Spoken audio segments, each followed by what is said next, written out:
Welcome students in today's lecture. आज हम start करेंगे reaction of metals with dilute acids. अब क्या होता है जब रिएक्शन होती है किसके बीच में, मेटल्स और डाइल्यूट एसिड्स के बीच में। ओके, तो हम ले लेते हैं metal, this is metal, okay, plus dilute acid,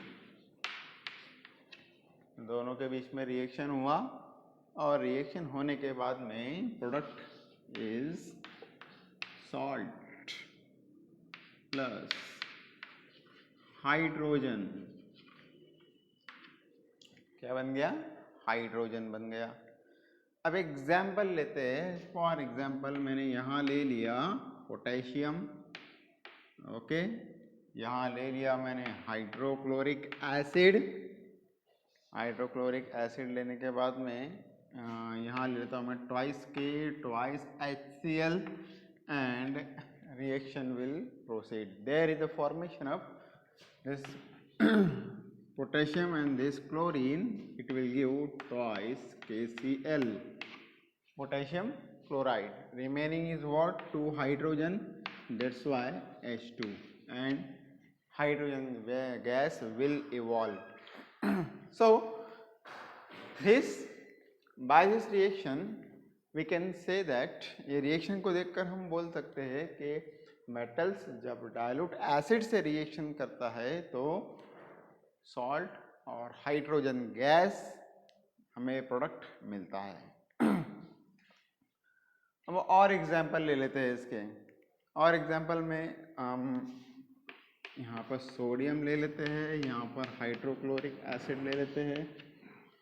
again we have to there is the formation of twice NaCl, 2 NaCl बन गए और 2 हाइड्रोजन, फिर से अगेन H2 गैस। अब हम थोड़ा सा एग्जाम्पल चेंज कर देते हैं। अब हम यहाँ पर मैग्नीशियम ले लेते हैं। Magnesium plus twice HCl। Magnesium का वैलेंसी 2 है, हाइड्रोजन और क्लोरीन का वैलेंसी 1-1 है, इसलिए जो स्टोइचियोमेट्री रहेगा रिएक्शन का वो 1:2 का रहेगा। ठीक है, नाउ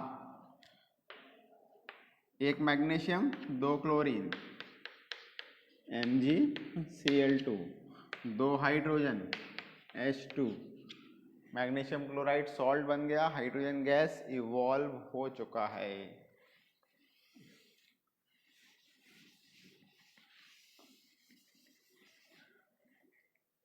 और दूसरा एग्जांपल लेते हैं हम मैग्नीशियम का सल्फ्यूरिक एसिड के साथ में ले लेते हैं। Okay, magnesium plus sulphuric acid H2SO4, this Mg and this SO4, क्या मिल गया हमें? मैग्नीशियम सल्फेट मिल गया। रिमेनिंग क्या है? 2 हाइड्रोजन, हाइड्रोजन गैस इवॉल्व हो गया। एल्यूमिनियम ले लेते हैं हम, यहाँ लिखता हूँ मैं, ओके, दिस इज एल्यूमिनियम, और एल्यूमिनियम के साथ में हम ले लेते हैं हाइड्रोक्लोरिक एसिड। क्या ले लिया मैंने? एल्यूमिनियम के साथ में हाइड्रोक्लोरिक एसिड। अब देखो, आपको बहुत ही सिंपल चीज़ बताता हूँ यहाँ पर कि एल्यूमिनियम का वैलेंसी 3 है, और अगर हमें क्या करना है, एल्यूमिनियम के साथ में क्लोरीन का कंपाउंड बनाना है, ओके, तो क्लोरीन तो 1 है, इसलिए इसका वैलेंसी 1 है ना, क्लोरीन का वैलेंसी 1 है, तो हम इसको इस तरह से करते हैं, इस तरह से करते हैं क्रॉस, और ये बन जाता है AlCl3। ओके, अब यहाँ पे हमें हाइड्रोजन गैस भी निकालना है। ओके, मैं लेता हूँ यहाँ पे थ्राइस एल्यूमिनियम, 3 एल्यूमिनियम ले लिया मैंने, तो फिर यहाँ पर मुझे प्रोपोर्शन चेंज करना पड़ेगा। ओके, ट्वाइस एल्यूमिनियम कर देता हूँ। 1 एल्यूमिनियम के हंसते 3 क्लोरीन, तो 2 एल्यूमिनियम के हंसते 6 क्लोरीन, यहाँ पर मुझे 6 करना होगा। ओके, 6 हाइड्रोजन निकले मतलब थ्राइस H2 निकलेगा, इसलिए मैं यहाँ लिखता हूँ AlCl3, यहाँ कर देता हूँ मैं ट्वाइस, एल्यूमिनियम भी बैलेंस हो गया एंड 2 3 6 क्लोरीन भी बैलेंस हो गए, remaining hydrogen thrice H2, 6 hydrogen भी बैलेंस हो गए. सो when aluminum metal reacts with the dilute hydrochloric acid, it will give aluminum chloride and hydrogen gas.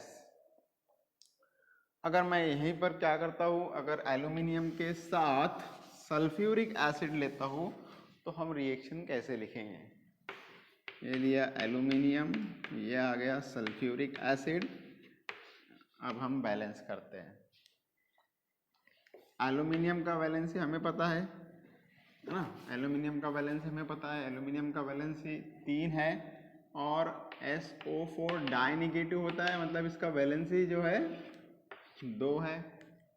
तो इसको मैं इधर करूँगा तो ये हो जाएगा Al2 और इसको इसके साथ में लिखूँगा तो ये हो जाएगा SO4/3, तो ये हो गया एल्यूमिनियम सल्फेट. इसलिए मैं यहाँ पे Al2SO4/3 लिख दूँगा.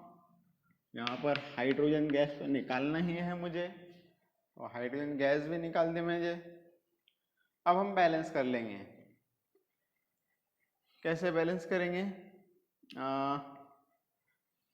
3 SO4 लग रहे हैं मतलब इसको थ्राइस कर दो, 2 एल्यूमिनियम लग रहे हैं मतलब इसको ट्वाइस कर दो, twice Al thrice H2SO4 giving rise to Al2SO4/3 and H2 gas. कितने H2 निकलेंगे को बताएगा मुझे कमेंट करके, है ना, थ्राइस H2. ओके, क्योंकि हमने यहाँ पे थ्राइस H2 किया तो यहाँ पे भी थ्राइस H2 आना ज़रूरी है. So this is about the reaction of metals with acid. अब आपको क्या करना है, आपको जिंक के साथ में रिएक्शन देखना है, zinc plus hydrochloric acid, zinc plus sulphuric acid, iron plus hydrochloric acid, iron plus sulphuric acid. ये रिएक्शंस आपको क्या है, होमवर्क है, ये आपको क्या करना है, आपके ये जो अभी मैंने पढ़ा है इसके रेफरेंस से आपको ये सॉल्व करना है. ठीक है स्टूडेंट्स, अगर कोई प्रॉब्लम है तो कमेंट बॉक्स में मुझे बताओ, और अगर आपको समझ में भी आता है, अगर आपको टॉपिक समझ में आ चुका है तो भी आप मुझे कमेंट करो, नहीं समझ में आया तो क्या डाउट है वो मुझे आप कमेंट बॉक्स में लिख के भेजो, और कोई प्रॉब्लम है तो मुझे आप व्हाट्सअप करो. ठीक है,